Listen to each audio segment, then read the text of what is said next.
Make sure you guys hit the subscribe button if you guys are enjoying the content that we're throwing up. And make sure you guys hit the like button if you enjoy the video. And yeah, let's begin.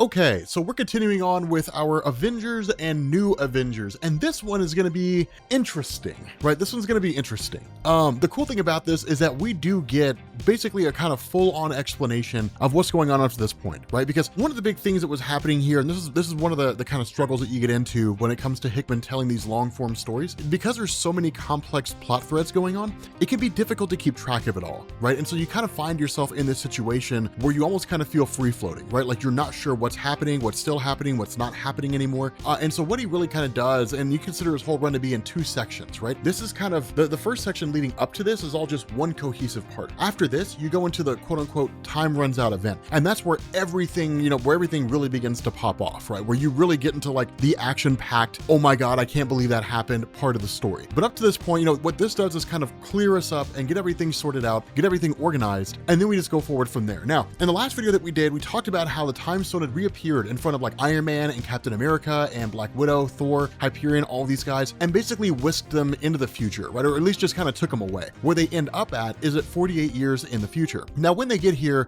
they're immediately set upon by what look like more or less Avengers of sorts, right? And basically these guys are taken out relatively fast. And as soon as this ends, then suddenly it's a realization that's brought upon by a combination of Hyperion being able to just kind of look at organic matter, the buildings around him, things like that, as well as the power of Starbrand, and coming to the realization that they're about 48 years into the future, right? Now, for them, for the most part, it's kind of a guess, right? But when you end up having Hawkeye as well as the future version of Thor and the future version of Hyperion, Starbrand, who all show up, then it's kind of like, okay, you're basically about 50 years in the future. That's kind of the explanation that's given. Now, the funny thing about this is you kind of have this little bit of a standoff between Hawkeye, his older self and his younger self. Now, as soon as they both fire off arrows and they both hit the others, that's how they know that like each one is legit, right? Future Hawkeye knows that this is actually his younger self and so on. But the funny thing is that future Hawkeye kind of knows what's going on, right? Like he's aware of the idea that the time stone popped up, that it whisked them 50 years into the future, and that what he's doing here is kind of explaining a little bit to Captain America insofar that there's a lot going on, right? There's a lot of things that are taking place. You're going to go further into the future than where you already are right now. Now, at that point, of course, he whispers something into the ear of Captain America, and we will find out here in a little while, but he basically says like there were two things that I was told to say, right? The first one was what he said to Captain America, and the second thing, when Clint Barton was like, when present day Hawkeye was like, what's the thing you were supposed to say? Future Hawkeye basically attacks Tony Stark and says like, this is for everybody who died and all of us who lived through it, right? So whatever it is that happens, at least whatever it is that Iron Man does, is huge, right? It's a pretty significant thing because it seems to bring pain and torment to everybody around them. But before Captain America can ask the question like, what was all that about? Or at least before he can get an answer, the time stone pops up and its shattered pieces, it restructures itself and begins to whisk them away. And when Hawkeye's asked the question, what's going to happen next? His response is, I don't know. This is as far as I made it. I never made it beyond this point, right? And so ultimately, Hawkeye never really gets past this particular place. And so what it does is it picks back up in fractured temporal space. And all that means is basically just kind of time, just sort of in the time stream is all that is. But Hawkeye ends up falling off, right? And that's why he never made it past this point, because he never sees what goes on later on. Now, at this point, we're 422 years into the future. And what ends up happening here is the Avengers basically land in the Ultron future. For those of you guys who don't know what that is, Marvel had a line of comics called Ultron Forever, and it was a 3-issue miniseries, and we covered it on the channel, on the Comics Explained channel, so you're welcome to check it out. But the idea here was that at some point in the future, Ultron basically shows up in kind of a perfected form. He essentially kills Odin, steals the Odin Force, conquers Asgard, and then conquers Earth, and basically starts merging humans and machines into like a kind of cybernetic race, right? Now, there are little pockets of surviving humans, but they're swiftly being tracked down and either eliminated or brought in and replaced with these cybernetic versions, right? But Ultron's essentially conquered everything. And so it's kind of nuts because you don't really get a full on, I mean, you kind of get an explanation, but you don't really get any reconciliation between the future Age of Ultron story that we saw from, I think it was Bendis who wrote it, and the Ultron Forever storyline. And I think they're two separate futures, but I don't remember off the top of my head. But the long and short of this is that when the Avengers show up, they basically arrive inside of this kind of stasis unit. And that's because their arrival was expected. Their arrival was planned. And we'll talk about why their arrival was planned here in a little while, or at least why their their arrival was expected here in a little while, but you basically have these kind of, artificial intelligence Avengers who show up and basically kind of start capturing these different guys. Now, the implication here is that this little segment here with them showing up in the Ultron Forever future, this seems to take place before the events of the Ultron Forever story, right? So that kind of seems to be what's going on here. But you end up having Captain America, who's basically taken by his, cybernetic counterpart, who actually hates his role, right? He hates the idea that he's been programmed for this purpose. And that's kind of the way this works, right? When a human is taken and they're basically assigned to an Avengers role, they're basically programmed with all the mannerisms, right? All the personalities of those guys. The only difference is they know what they've been programmed with, so they don't really believe that they're those individual characters, right? So this, a cybernetic counterpart to Captain America doesn't actually believe he's Captain America. It's just the role he's been assigned. But he hates being that person, which kind of rightfully so. Captain America's okay, but at the end of the day, he can't really do anything, right? Like if I were going to be anybody, I'd want to be like Blue Marvel or Hyperion or like Molecule Man, like somebody cool, right? Somebody interesting. But what ends up happening is this future version basically ends up taking a kind of bomb device more or less and planting it in the eye of Captain America, right? Basically planting it inside of his own head and saying like, you're going to a place to where this bomb is going to be needed, right? This is going to be necessary. It's not for you in the here and now. The other part of this is that you have Black Widow, who of course has been taken and she's communicating with her cybernetic counterpart. And this cybernetic version basically says like she wants to live. She wants to survive. She doesn't want to more or less perish whenever it is that this, timeline or universe or what have you happens to end, that she wants to kind of continue living on. And that's an important thing because what it shows is that these cyborgs are not necessarily just robots, right? They have feelings, they have emotions, they have thoughts, and they have desires. The issue with this is that what this cybernetic version of Black Widow wants is actually very nefarious, and we'll find out why it matters here in a minute. But it's kind of an interesting thing because this cyborg version of Black Widow tells, the version of herself in the past who's been transported with the time stone, tell the future man that his perception of planet Ultron is wrong, that he believes planet Ultron is basically just like a whole bunch of individual systems operating as kind of a unified whole, when in reality, it's the whole itself, right? So instead of saying that you have like a whole bunch of cybernetic organisms acting independently and that they have like kind of a shared mind, a hive intelligence, that the reality is you've got one guy running the whole show. And that's what Ultron is. Now, the future man we'll talk about here in a second, which is kind of cool. What this version of Black Widow desires is to be broken away from that sort of collective mind. She desires to be independent. She desires to be separate because she knows that a time will come. It's just inevitable. A time will come when this Ultron reality or this, Ultron's reign over Earth will end. And she wants to ensure that when that time comes and the Ultron AI is destroyed, that she won't die with it, right? That she'll be able to kind of continue and live on and so on and so forth. And so as soon as this bomb is planted in the mind or in the brain of Captain America, the time stone reforms itself, and then him alongside Black Widow, Starbrand, Thor, and Hyperion are basically whisked away right back into fractured temporal space. But at that point, Thor and Hyperion fall away. And that's when we end up finding out that they've been transported to 5,000 years into the future. Now, the question that was being asked here at the time was, where are they going, right? When Hawkeye fell off, when Hyperion and Thor fell off, where did they go, right? They ended up right back in Iron Man's lab. And that's where Iron Man ended up, right? Where the gem in his hand would basically tell him, when these incursions were happening, it would allow him to kind of move through space and time, right? To move from one universe to another. We talked about that earlier when we were talking about the incursion wall, right? That you're basically leaving one universe and going into another one when you pass through the incursion wall. But because space and time are effectively the same thing, if you can pass from one universe to another, then you can travel back and forth through time. It was never really intended to be used for that purpose, but it was. And that's where Iron Man was sent to. Iron Man's gem was basically manipulated by the future version of Hawkeye, and he was sent back to the present day.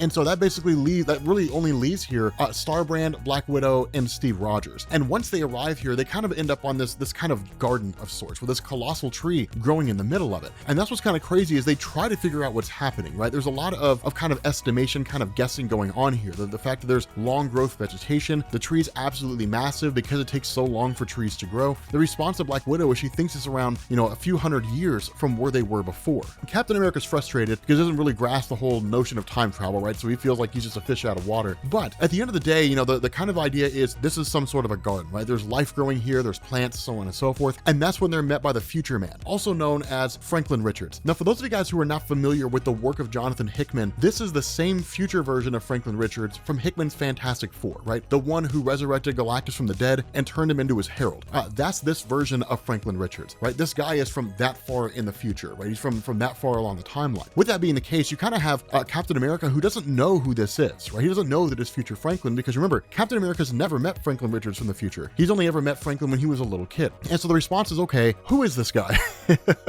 Who's this guy walking out of nowhere with this giant glowing orb on his chest? He kind of looks like Iron Man with long hair. Who is this guy? And that's when he says, I'm Franklin Richards. And of course, he kind of tells a little bit of a story to Black Widow about how, she taught him when he was younger to basically, mix hand soap with a red or an orange crayon to make like a low yield poison. Just these little espionage tactics and things like that. And so it's kind of like, okay, this is the actual guy, right? This is actual, the actual Franklin Richards. And that's when he kind of starts commenting and saying, okay, like what you guys have been told up to this point is that when you go forward into the future, the things will be different, right? Things can kind of fluctuate, things can kind of change. The response of Franklin is no, there are no variables here. Everything that happens the way it's supposed to. Now, I know it sounds very cloak and dagger and it sounds very ambiguous, but Hickman does give us an explanation here, right? Before he kind of begins to spill the beans on everything, he takes him on a little bit of a traveling adventure, right? Takes him out into space and takes him around Saturn and basically says that like out here, humans have moved beyond the planet Earth.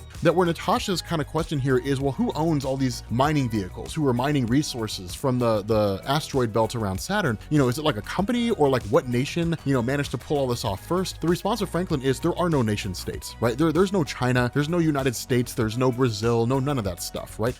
All you have is just a planet of human beings. And he says that at some point along the line, humanity reached that point, that humanity got to the point where it said these artificial boundaries that we create between one nation and another, creating like methods of currency, different things along those lines, that it was a handicap, that it was getting in the way of our actual progress. It's very Star Trek-esque in that way, right? For those of you guys who saw First Contact, there was an explanation there from Captain Picard who basically told the character of Lily that humanity abandoned money, right? That the acquisition of wealth is no longer the driving force in people's lives, that people simply just exist to better themselves. And that's what this is, right? People have just kind of moved beyond these base, artificial means. And it's just humanity exploring and trying to become the best version of itself that it possibly can be. The crazy thing is that at this moment right now, there's around 30 billion people who are living on the moon right now. In terms of the ability to live on the moon, it's not just limited to colonies, right? Keep in mind, the moon has the blue area, which is an oxygen-rich section of the moon. It's not colossal, but most likely all humanity managed to do was find a way to harness that and then expand it across the moon to basically make it an oxygen-rich environment, which really begs the question, how would that impact the moon's orbit around the Earth? Comic book logic.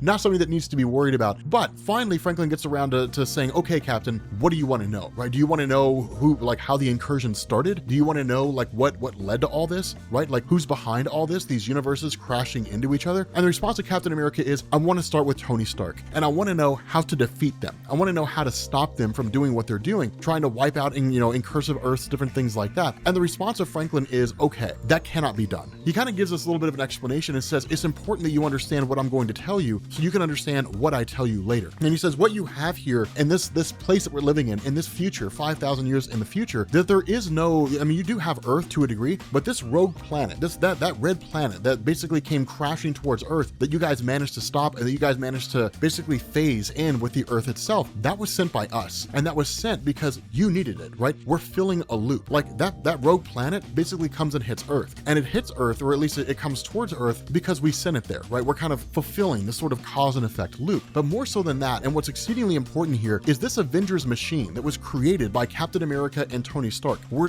initially started with the idea of, okay, Tony Stark wanted to distract Captain America and all them so that if they're facing off against threats and Captain America's focusing on expanding the Avengers roster to make it, something that was worldwide, that they wouldn't be worrying about the incursions or wouldn't be asking questions like, what's Tony Stark doing or anything like that. That it actually kind of grew and expanded and became its own kind of thing. And now what you have is called Avengers World. It's this massive planetary space station that serves nothing more than the purpose of just having Avengers protect the universe, right? The Avengers have moved beyond Earth and they now protect the entire universe in a wide array of different capacities. But that's the important of it all, because when Captain America kind of reiterates, like, I want to know how to stop, stop the new Avengers from doing what they're doing, the response of Franklin is, you can't. There's no way for you to stop them. That what's going to happen is going to happen. That time is not some thing where like some event takes place in the future, but if you go back in time and you prevent that event from happening, then everything's okay. It doesn't work that way. Everything kind of branches off. So sure, you could go back back in time and you could stop the Illuminati, you could stop the new Avengers from doing what they're doing, but it's not going to change anything. You know, your timeline is going to continue on just like normal. You're just going to have an alternate reality out there where the Illuminati were stopped, but it wouldn't make any difference because the multiverse is still collapsing. No matter what you do, there's nothing you can do to save the day. The multiverse is going to die. You know, there are universes out there where you went back in time and you destroyed the Illuminati and your world still dies, right? There's nothing you can do to end this. It's inevitable. It's always going to happen. And so that's what makes it kind of crazy, is because he asks him, he's like, you know, do you remember what it was that Hawkeye told you? And the response of Captain America is, yes, I do recall that. And he basically says, you should ignore it, but you won't, because your fate is your fate. You are who you are because of the choices that you've made. The choice that you made over the course of your life led you here. And understand, Captain America, this is not the first time you've been here. And where he's kind of like, what? Like, what are you talking about? The time gem pops up and whisks him away. The time gem basically yanks him away. The other cool thing that you end up finding out here is the tree is actually Groot. That's the other thing that you end up finding out here, right? Like, the tree is Groot. Like, when Franklin asks, like, you know, do you think he heard what I was trying to tell him? The tree's just like, I am Groot. And he's like, yeah, me neither.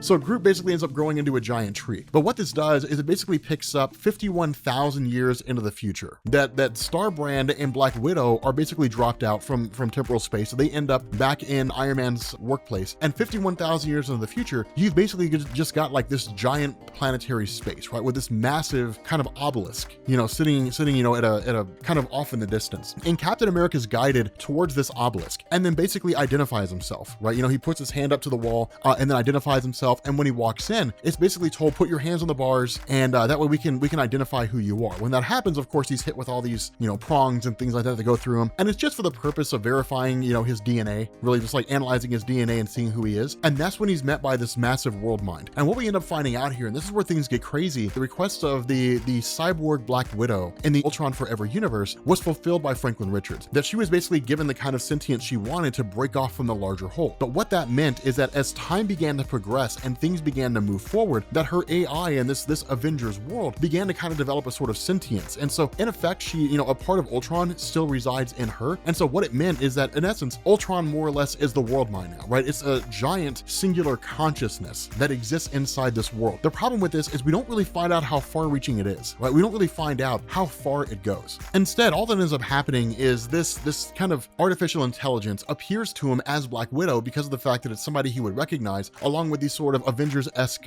individuals, and states that the intention here is to basically take the mind of Captain America, upload it into their database, scrub it of anything regarding like individuality, right? So Captain America's feelings of righteousness, his desire to save people's lives, things like that, that's all going to be removed. And he's going to become part of this kind of artificial intelligence mind frame and just exist there. His physical body, of course, will be destroyed, but then Captain America, of course, manages to break free. And the idea is that as he's fighting against these kind of holograms, there really isn't a whole lot he can do here, right? I mean, his shield is the most durable material in the Marvel universe, right? So being able to break it is not really a feasible thing. But ultimately, this device planted inside the mind of Captain America comes to fruition. That what this was designed to do was basically leap out of his mind. When this artificial intelligence gave itself a physical form, that it would leap out of the mind of Iron Man and land on this individual, right? And as soon as that happened, it would start breaking down the computer core. Like, it's more or less introducing a virus into a worldwide computer system. And that's exactly what happens, right? It basically shuts down the entire system. It effectively dies. And so, of course, the time stone reforms around Captain America and then whisks him further into the future, or at least kind of sends him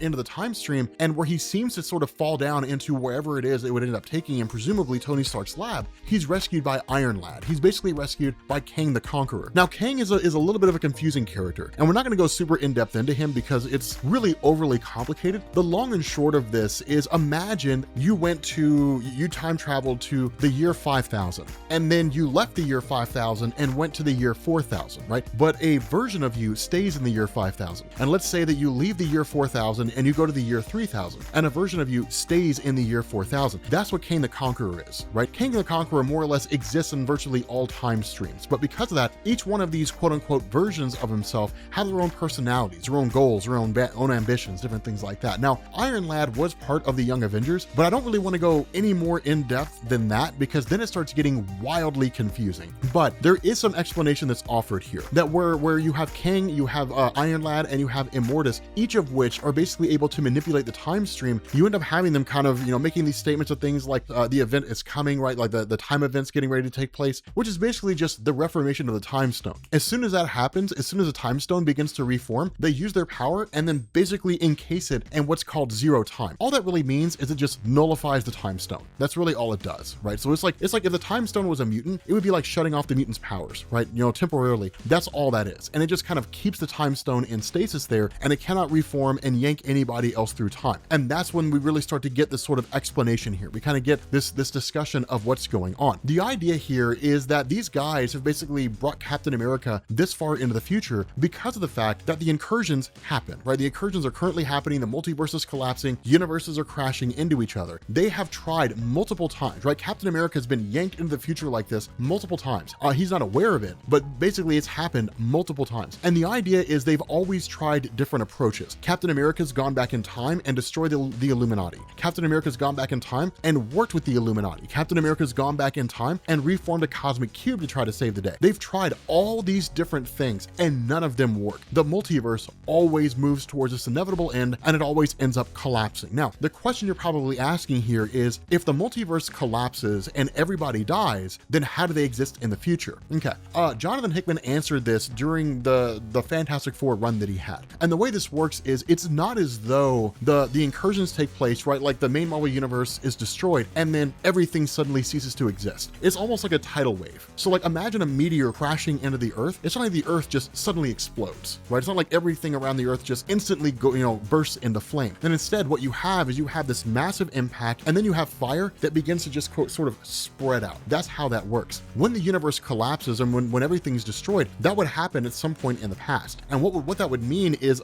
basically like a tidal wave would start making its way through the time stream from the time that initially happened, going both directions, right? And so basically it would move, into the past and it would move into the present and basically make its way here. And so, if you had to assign a kind of time frame to it, you could say that like the main Marvel Universe Earth crashes into another Earth and the main Marvel Universe is destroyed. When that initial point of destruction happens, then it would be like 10 minutes before everything's totally wiped out. At that point, we're just throwing out arbitrary numbers, but that's basically what that means, right? That's basically how that works. And so that's why they're here, is because technically the multiverse will be destroyed. We're just at that point, like Captain America's been transported to this moment before the future's been obliterated, right? So there's still a chance to kind of save the day. That's why they're here. But basically their whole response is every time you go back, nothing ever works. And so we're going to do the only thing we know how to do, which is to keep you here. If we keep you here and we let the Illuminati do their job, then they'll basically destroy every single incursive Earth. And there's a chance that when that happens, that the main Marvel universe will be the only universe in the entirety of the multiverse because of the fact that the heroes were able to do everything they needed to do in order to save the day. But keep in mind, Franklin Richards, kind of talked about this and said it won't work. Nothing will work. The multiverse will die. This is what we're talking about when we're talking about multiple people out there trying to find a way to keep the multiverse from ending. That in effect, everybody's wrong, right? Nobody's right. That the multiverse will actually end. We know that, right? We know that because that's what we're being told over and over and over again, that everything's going to die. It's just all anybody can do is the best they can do to try to stop it as best they can. But Captain America being Captain America is kind of interesting because he hits on this idea that he's tired of people telling him that he doesn't understand, right? He's tired of people telling him like, we're going to keep you here because you don't fully understand what you're doing. He's tired of hearing that. That people kind of look at him as a guy who never fully understands the breadth of the decisions that he's making, right? That Captain America's more or less a dummy. He follows orders because that's what he's supposed to do. And he'll prize the lives of innocent people over everything else because that's just what he does. That in his mind, he doesn't weigh, the cost of his decisions, right? He doesn't really look at an innocent life that's in jeopardy and then ask the question, what happens if I save that person's life? Captain America does what he does, right? He preserves innocent life as best he can. But despite the case that he makes, that's his problem, right? Captain America stands up for righteousness. He stands up for innocent people. He helps people where he can. But at the end of the day, he doesn't have the capacity to understand the full totality of what he's doing because he's just not that smart, right? He's just not that intelligent. It doesn't mean he's stupid. It just means that he's not on the same level as Tony Stark or Reed Richards, and where he should stop and think and ask, what's the end result of what I'm doing? At the end of the day, he doesn't want to. That's one of the things that was kind of interesting, is that when Hawkeye from 48 years in the future was talking to him, that what he said is when he gets to this point that he's going to be asked, he's going to be told, you only have two choices to make. The choice you're going to have is to, basically either do nothing or to help Tony Stark, right? To help him and the other members of the new Avengers destroy, alternate realities. But the third option is he could kill Tony Stark. He could destroy Tony Stark. And that's the option Captain America goes for. He basically grabs his shield, throws it, has it bounce off a couple of walls, destroy the barrier around the time stone. When it reforms around him, he's teleported back to the present day. He meets with the rest of the Avengers who were here. Tony Stark is already gone at that point, but he meets with the rest of the Avengers who were here and then basically tells them, we're going to do what we should have done the entire time, right? Now that we're aware of what's going on, we're going to do the only thing that we can do. We're tracking down the new Avengers. We're going to track down every single one of them. Tony Stark, Reed Richards, Doctor Strange, Beast, Black Bolt, T'Challa, Name of the Submariner. We're going to track them all down and we're going to take them into custody. We're going to stop them from doing what they're doing, right? At the end of the day, all Captain America's really doing here is becoming a hassle. That where the new Avengers are doing the right thing and destroying other realities in order to save their own, Captain America is going to get in the way of that. But with that being said, guys, we're going to bring this video to an end. If you are new here to Comics Explained, make sure you guys hit the sub button to become part of the Rob Corps. If you guys enjoyed this video, make sure you drop a like. Now we'll catch you all later. Peace.